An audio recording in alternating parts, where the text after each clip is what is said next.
2차 계엄, 그러니까 그 긴박했던 그날의 새벽에 두 번째 계엄 지시가 있었다는 정황에 대해 지금 부승찬 의원이 추정하고 있는데 그때 증언을 확보한 것들이 있나 봐요. 네. 단편적인. 그래서 2차 계엄 해! 라는 말을 했다는 거예요. 우리가 그때 이제 해제하나 보다 하고 기다리고 있었던 때 있잖아요. 네. 그날 그 정부의 주요 인사가 대통령 안가에서 신속히 회동했다라고 그런 하죠. 얘기도 있죠. 네. 저 말이 해제한 직후에 나온 것인지 해제를 기다린 동안 나온 것인지 그건 정확하게 모르겠어요. 지금 이걸 전제로 질의하는 게 몇 가지 있습니다. 잠깐 보시죠. 총장님께서 새벽 3시에 버스로 부장들을 육군본부에 있는 부장들을 올라오라고 지시했잖아요. 예, 했습니다. 그리고 30분 만에 복귀했죠. 예.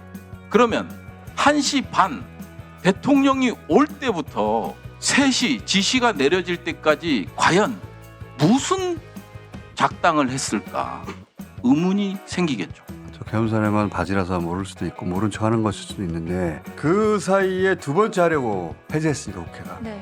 국회의원 그거 못 끌어냈나? 질타하고 누군가를 향해서 2차 계엄 준비하려고 했던 거예요 그때. 네. 그리고 부승찬 의원이 앞서서도 계엄 당시에 대통령이 왜 국회를 하나도 통제하지 못했느냐라면서 경로했다라는 보고를 받았다라고도 하기도 했습니다. 그러니까 국회가 계엄을 해제한 순간 그 이후로도 포기하지 못해서 계속 시간을 벌고 여러 가지 구상을 하고 있었던 거로. 해제된 당일날 또 여러 사람이 모였다는 거잖아요. 어딘가에서, 안가에서.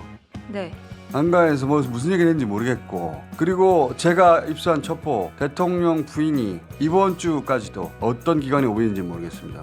오비에게 왜 계획대로 실행하지 않냐고 독촉했다는 제보를 제가 받았어요. 그게 계엄 당일이나 전날이나 직후가 아니라 이번 주 얘기입니다. 끝나지 않았다. 뭐가 뭔지는 모르겠으나 더군다나 그 옆에 남편이 군 통속권자 아닙니까? 여전히 네. 한가한 소리 할 때가 아니에요 지금. 자, 끝나지 않았어. 이 사람들은 미친 사람들이거든요.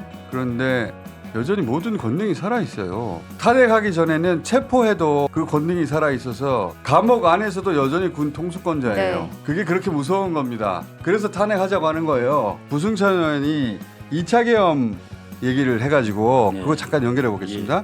의원님, 예, 안녕하십니까. 국회의원 잡아놓으라고 했는데 그것 하나 못하나 다시 2차 계엄에 국회 법령집 갖고 오라고 해. 예. 이 이야기를 언제 어디서 윤석열이 했다는 겁니까? 결심지원실에서 원래 사람들이 많이 있었답니다. 결심지원실이라는 게 뭡니까? 그 3층에 지휘통제실이 있고요. 합참 내. 예. 그 지휘통제실 내에 자그마한 방이 있습니다.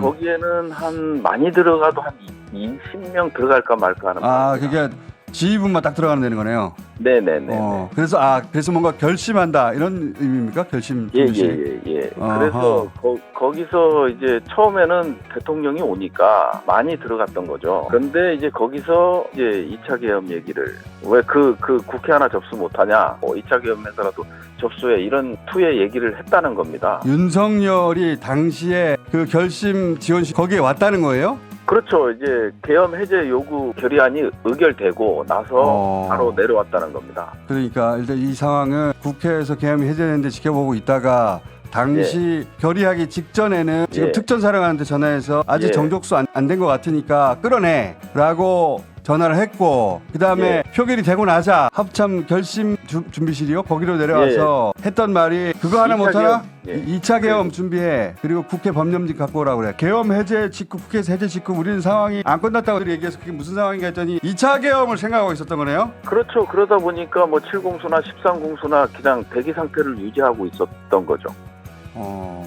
그래서 이제 그 부분에서 제가 이제 국방위에서 질의를 했던 내용이 그겁니다. 육군본부에서 지금 새벽 3시에 그 참모들이 서울로 출발했거든요. 그래서 2차 계엄을 준비했었고요. 거기서 이제 검토를 하다가 결국은 3시 반에 복귀 명령이 떨어졌기 때문에 그때 이제 2차 계엄을 포기한 것으로 그렇게 보고 있는 거예요. 대통령이 왜 지금 계엄 해제가 되는데 즉시 계엄 해제 선언을 하지 않느냐 우리가 계속 답답해하면서 기다렸는데 윤석열은 그때 계엄 해제가 아니라 2차 계엄을 할 생각을 한 거예요 보니까. 비상계엄 선포할 때 담화를 보시면 나옵니다. 이 헌정 질서를 유린한 반국가 세력들을 국회의원이라고 딱 지목을 했었거든요. 그러면 헌정 질서를 유린한 반국가 세력이 의결한 사안에 대해서 수용할 수가 없는 거지 않습니까?